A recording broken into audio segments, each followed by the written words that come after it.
अस्सलाम वालेकुम, आप देख रहे हैं विजन पॉइंट। मैं हूं सारा खान। नाजरीन, इमरान खान ने अप्रैल 2022 से अब तक तकरीबन 9 बार एक फैसला कुन तहरीक का नारा लगाया। बार बार कहा जाता था कि अब ये आखिरी डेडलाइन है, अब ये फाइनल वार्निंग है, ये हमारी रेड लाइन है, ये रेड लाइन प्रो है। मगर सवाल ये है कि इन तमाम फैसला कुन घड़ियों में से क्या निकला।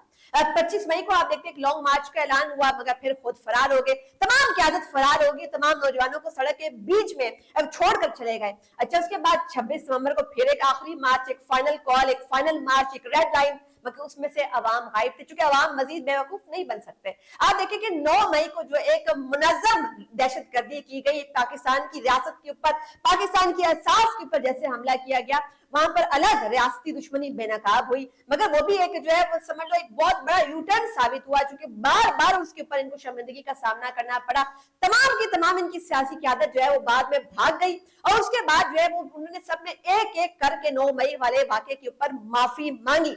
अच्छा, उसके बाद 5 अगस्त को क्या एक और बहुत बड़ा फ्रॉड होने जा रहा है। इसी किस्म का फ्रॉड जो हमने ऊपर जैसे तस्करा किया, या ये 5 अगस्त वाला मामला एक सियासी खुदकुशी साबित होगा, ये एक बहुत बड़ा सवाल है। क्योंकि पीटीआई ने अपने आप को एक फितने के तौर पर रजिस्टर कर दिया है पाकिस्तान के अंदर। आप देखते हैं कि पीटीआई की नाकामियों की एक लंबी फहरिस्त है। ये एक सिर्फ जमात ऐसा लगता है कि लोगों की खिदमत के लिए नहीं आई, सिर्फ अगर इनकी रेड लाइन नहीं है तो वो पाकिस्तान है, पाकिस्तान इनकी रेड लाइन नहीं है। हालांकि होना क्या चाहिए था कि शख्सियत परस्ती से निकल कर ये जो कल्ट है, ये सिर्फ पाकिस्तान की बात करता, ये सिर्फ पाकिस्तान के मफाद की बात करता, पाकिस्तान इनकी रेड लाइन होना चाहिए था। मगर आप देखते हैं कि पाकिस्तान को जिस तरीके से जहां जहां से इन्होंने नुकसान पहुंचाया, तो ऐसा लगता है कि अब पाकिस्तान तरीके इंसाफ सिर्फ अनारकी का एक नेटवर्क बन चुका है, और ये नेटवर्क जो है ये बाहर से ऑपरेट किया जा रहा है, क्योंकि ऐसा लगता है कि इसकी बुनियादें जो है वो पाकिस्तान में मौजूद है, यहाँ पर इसके कुछ मोरे मौजूद है, मगर तमाम डायरेक्शंस बड़े बड़े इनके आका वो बाहर बैठे हुए हैं। वो सिर्फ ऐसा चाहते हैं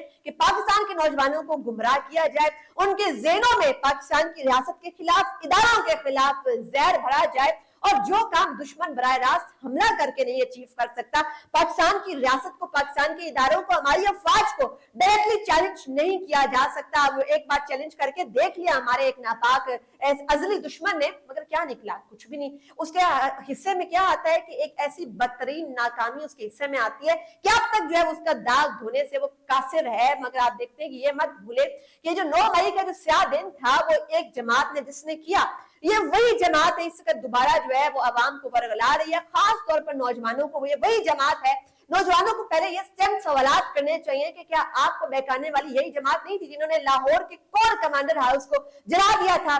क्या ये एजेंडा भारत का एजेंडा नहीं है? क्या यह वही एजेंडा नहीं है कि आप अपने शोधा की यादगारों को नुकसान पहुंचाओ?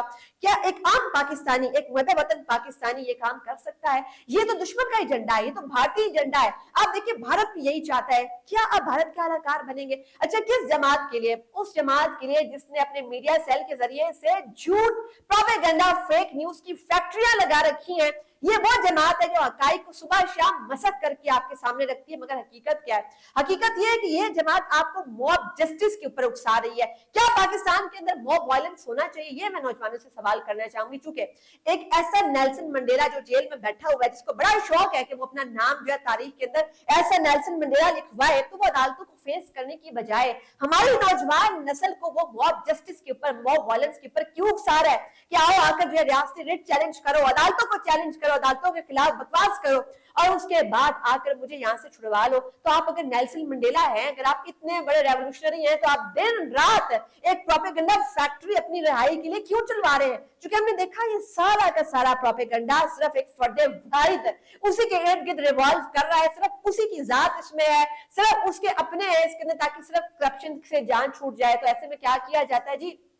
अपनी नाकामियां, अपनी बैड गवर्नेंस को कैसे छुपाया जाता है, कंसील किया जाता है कि फौज के खिलाफ गन उछालना, जजेस को ब्लैकमेल करना, अवाम को रियासत के खिलाफ उकसाना। मगर हकीकत में क्या हो रहा है कि एक इक्तदार का भूखा शख्स जो है वो सियासत के नाम के ऊपर एक फ्रॉड कर रहा है, जो कि ऐसा चाहता है कि इक्तदार के लिए हर हद पार कर दी जाए, पाकिस्तान जो है वो रहे या ना रहे, बस उसको उसकी कुर्सी मिल जाए। मगर इसके अंदर वो ये भूल जाता है कि ये जो एक गोल्डस्मिथ लॉबी है, जो इसराइली नवाज एक हल्के हैं, और भारतीय मीडिया और जो मगरबी थिंक टैंक्स है, ये तमाम एक कोलैबोरेटिव नेक्सस के तौर पे गठजोड़ के जरिए से पाकिस्तान को कमजोर करने की कोशिश कर रहे हैं, और पाकिस्तान के अंदर इंटरनली एक एनार्किक सिचुएशन क्रिएट करना चाहते हैं। तो ये सियासत नहीं है, یہ پاکستان کی بقا کا سوال ہے، یہ پاکستان کی سلامتی کے اوپر بہت بڑا ایک نیٹ ورک جو ہے وہ آپریٹ کر رہا ہے تاکہ پاکستان کو اندر سے کھوکھلا کیا جائے۔ یہ جھوٹ برداشت کرنے کی بہت بڑی قیمت پوری قوم کو بھگتنی پڑ سکتی ہے۔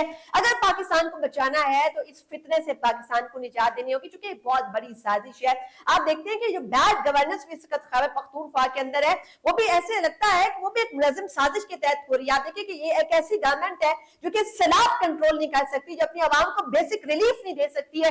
روزانہ ایسے سے کرپشن کے میگا اسکینڈلز آ رہے ہیں۔ سب سے زیادہ دہشت گردی کہاں پر ہو رہی ہے؟ خیبر پختونخوا میں ہو رہی ہے، مگر وہ جو لا انفورسمنٹ کے اوپر پیسہ لگانا ہے، جو کہ اپنی جو ہے آلات خریدنے دہشت گردی کے خلاف جنگ لڑنے کے لیے جس طریقے سے اپنے افواج کو اپنی سیکیورٹی فورسز کو مضبوط بنانا ہے، وہ تمام پیسہ ذاتی جیبوں کے اندر جا رہا ہے۔ اگر ٹکٹ بھی اس جماعت کے اندر جو ہے بانٹے جا رہے ہیں وہ تو صرف اور صرف جو ہے اے ٹی ایمز کو ٹکٹ دیے جا رہے ہیں، نظریاتی ورکرز کو کوئی ٹکٹ نہیں دیا جا رہا۔ ایسی باریک وارداتیں اس وقت ڈالی جا رہی ہیں، اور آپ دیکھیں ایک کے بعد ایک یونیورسٹی کے فنڈز خیبر پختونخوا کے اندر ختم ہو رہے ہیں۔ اب بنیادی سہولیات کا ڈھانچہ بالکل جو ہے وہ یکسر ختم ہو کے رہ گیا ہے۔ لگتا ہے ایسا ہے کہ سب نے اپنی اپنی دیاریاں لگائی ہوئی ہیں۔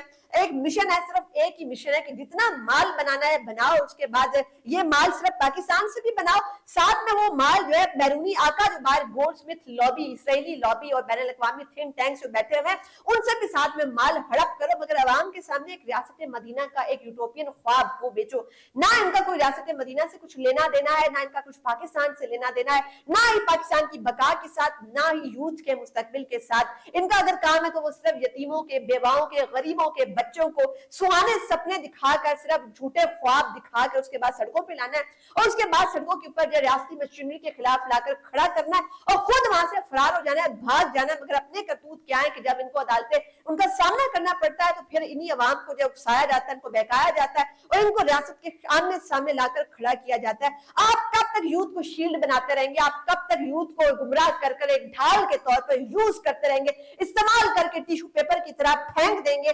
کیا آپ کو ذرا بھی خدا خوفی نہیں ہے؟ کیا یہ آپ کے بچے نہیں ہیں؟ کیا آپ ان کو آپ آن نہیں کرتے؟ کیونکہ ریاست پاکستان کو تو آپ پہلے بھی آن نہیں کرتے، تو اگر آپ اس یوتھ کو بھی آن نہیں کرتے تو کیا ہماری یوتھ اتنی بے وقوف ہے وہ کہ بار بار اس ڈرامے کا شکار ہو جاتی ہے، بار بار اس پروپیگنڈا کا شکار ہو جاتی ہے؟ یہ اتنی زیادہ جو غلاظت، یہ اتنا زہر جو آپ کے دماغوں میں بھرا جا رہا ہے، اب بھی ٹائم ہے کہ آپ عقل کے ناخن لیں۔ آپ دیکھیں کہ آپ کی ریاست اس سے کھوکھلی ہو رہی ہے یا مضبوط ہو رہی ہے۔